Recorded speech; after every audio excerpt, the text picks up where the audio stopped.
Hello guys, I am Paneeta and welcome back to my channel to polish your CSE concepts with me. So let's get started. In this video we are going to see operator precedence parser. How to parse any grammar with the help of operator precedence table. So as we know, we have already seen LR parsers, LL1 parsing. For all those parsing techniques we used to create particular tables, right? You must have remembered. Similarly, for parsing any operator precedence grammar or operator grammar, we need to construct something that is known as operator precedence table. Fine. So this is actually a very small and easy topic, but many students are facing quite difficulty, or I can say confusion, in drawing this table. So today I am going to show you that how to draw this table and how to fill the entries in these tables. It is actually very easy. So how can we do this? First of all, this is a grammar that is given. Fine. For example, any grammar will be given, and what you need to do is you have to make the operator precedence table, and based on the grammar you have to make entries on it. So let's see how to do it. First of all, yes, I have already made the video on operator precedence grammar overview, that what this grammar is all about, why it is different than others. Please check that video once if you have not checked it yet, so that you will get a clear idea. Still, if I say here, one of the biggest speciality of this grammar is that operator precedence grammar is, or operator precedence parser is the only parser that can parse ambiguous grammar also. All the other parsers are able to parse only the unambiguous grammar, but this is a parser that can parse both ambiguous as well as unambiguous grammar. So this is the speciality about operator precedence parser. Fine. Okay. So let's say this is the grammar given to us and we have to parse it with the help of operator precedence table. So how to make it? As the name itself indicates, operator precedence. That means what? In this grammar or in this parser, we are going to give more precedence or more priority to the operators. So how to make the table? In making the table, see, horizontally and vertically, I have to write all the operators that is present in my grammar. So in this grammar, if we see which are the operators that are present, this exponential, at the rate, ampersand and minus. Fine, these are the operators that are present, and all these other A, B, C, D, E, capital and this ID, these are IDs terminal and all the other non-terminal. But in making the table, we just have to write all the operators. So here we are writing all the operators that are present in our grammar. So we have to write all the operators as well as this terminal also, right? So we have written all of them, and one extra operator that we have to append is dollar. Fine, we have appended this and we have written all the other operators here. Now, so this is simple. Horizontally and vertically we will just write all the operators appending dollar. Now how to fill this table? We have to fill this table as per the precedence and associativity, right? Okay, so let's go step by step. In case of ID and ID, we cannot decide their priority, so always the cell which is the intersection cell of ID and ID, it will be always empty, like this cell. Fine, so that is the first rule. Second rule is, whenever two same operators are colliding, like this exponential and exponential, at the rate, ampersand, minus, and dollar. Okay, these four. See, the first rule is always the intersection of ID and ID will be blank. We will remain it blank, or you can write a small dash, because we cannot decide the priority among these two. Fine, this is the first rule. The second rule is always ID and ID. The intersection of ID and ID means what? Except. It is the acceptance state. So if you write except here, then whenever we are having like exponential, at the rate, same operators, how we will fill these operators? Based on the associativity. Get this difference, that whenever there is any intersection cell of two same operators like these four, we will fill these four on the basis of associativity, and we will fill all the other boxes or all the other cells on the basis of precedence. So that is the main difference. You must be knowing what is the difference between, you must be knowing what is associativity and what is precedence. So now how we will get how we will get the associativity and precedence of the operators? We will get it based on this grammar. Fine. Now first of all, let's talk about precedence. How to check the precedence? See, what is the flow of the grammar? First of all, we are having the production for A gives B, and again B gives something. But see, if we only see the last one, let's see the main flow of the grammar. A can give B, again B can give C, C can give D, D can give E, and E is again giving terminal ID. So that means what? The flow goes like this, that A is giving B, B gives C, C gives D, and D gives E. So when our flow of the grammar goes like this, most of the grammars you will get like this only. In this case, what happens? At the time of checking the priority, you can check that the last variable, whatever the last variable is there, its priority will be it will be having the most important precedence. That means whenever we are growing, if you are making, you can check it directly like this also. You can check directly the flow, or you can make a table also, that A gives B power A and B, like this. You can go on making the tree also. As you must be knowing, after making the tree, how we are deciding the priority? The priority we are deciding from bottom to top. That means what? Whichever variable or whichever operator, specifically whichever operator is at the bottom, that is having the most priority, then less, and like that. So here my flow goes this, like A to B, B to C, C to D, and D to E. So how I will check my priority? So my priority will be checked like this.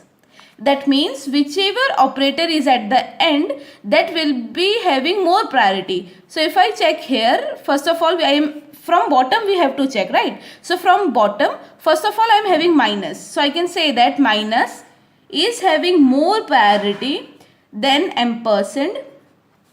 Ampersand is having more priority than at the rate.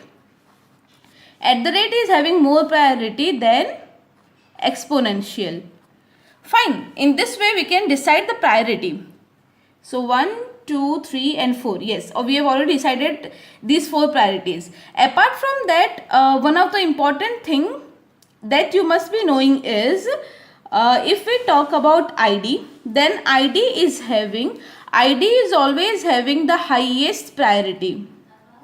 This is one of the rule. You have to remember, this is true for all the cases. ID will always be having the highest priority, and dollar will always be having the lowest priority. So yes, this procedure is very simple, but there are certain things that you must be remembering.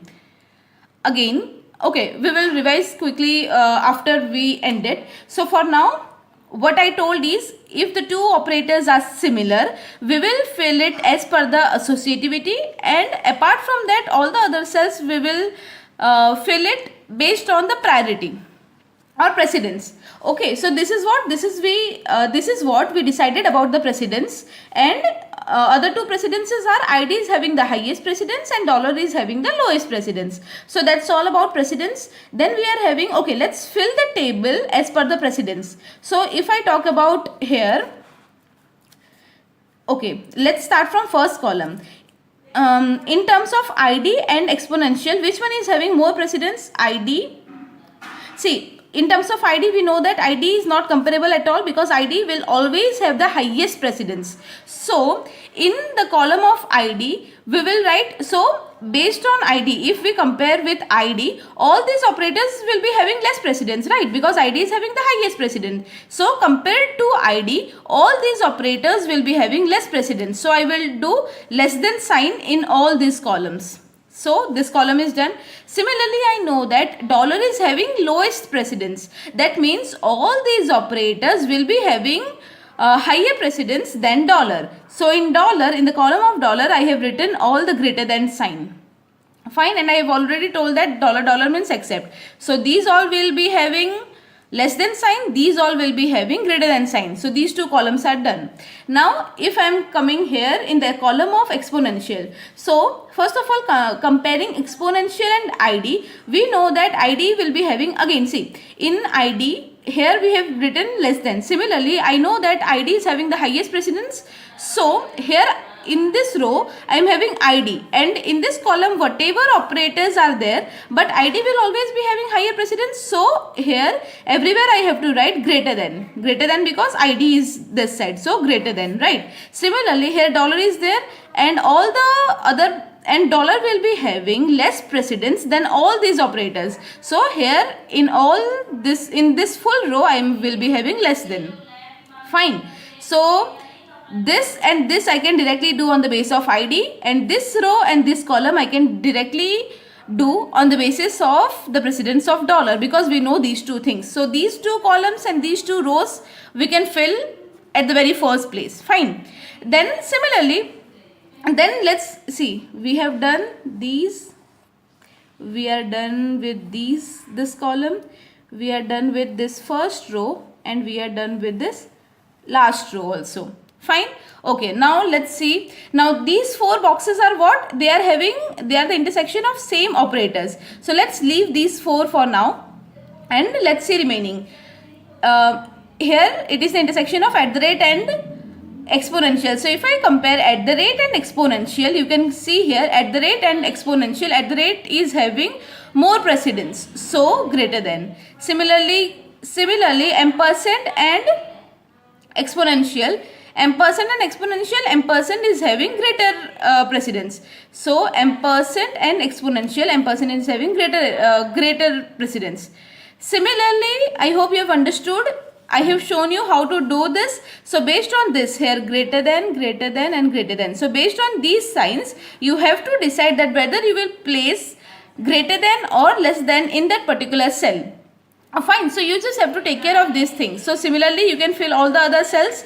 Now about these four cells, what I told is, here when we are having, see why these four cells will be different, because this cell is the intersection of exponential and exponential, right? Now if I see the precedence, then obviously the precedence of exponential will be the same. But so how I can fill this? So as the precedence of this exponential will be same, I will be filling this cell as per their associativity, right? Now how to check associativity? Let me show you here.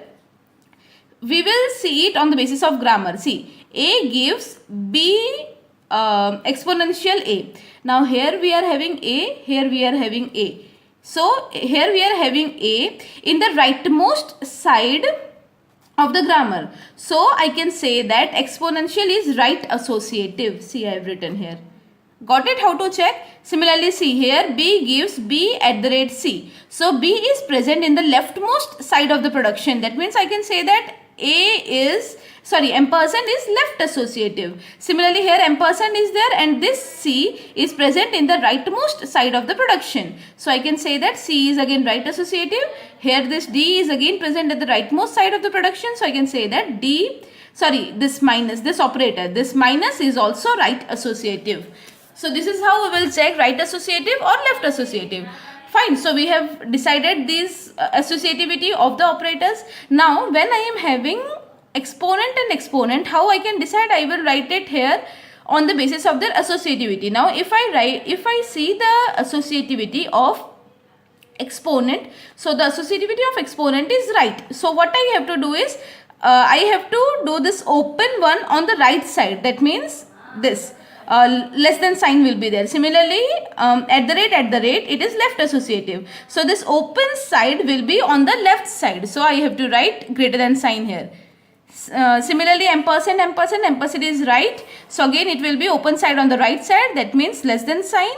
And again for minus we are having right associative. So open side will be on the right side, and so it will be less than sign.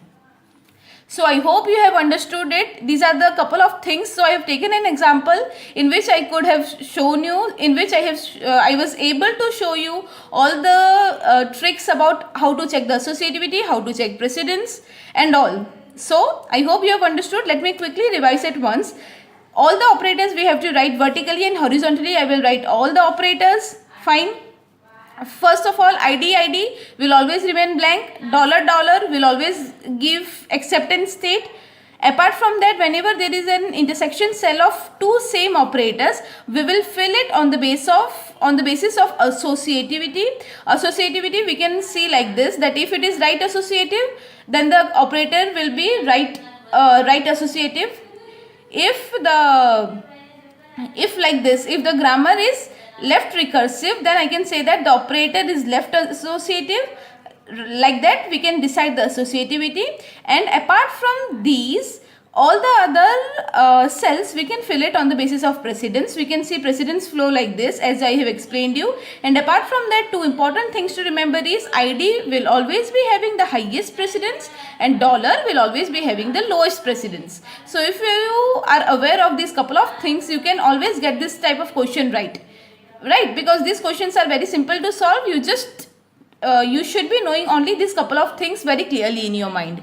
I hope you have understood that. Fine. So this is all about operator precedence parser, how we can draw the operator precedence table and fill it.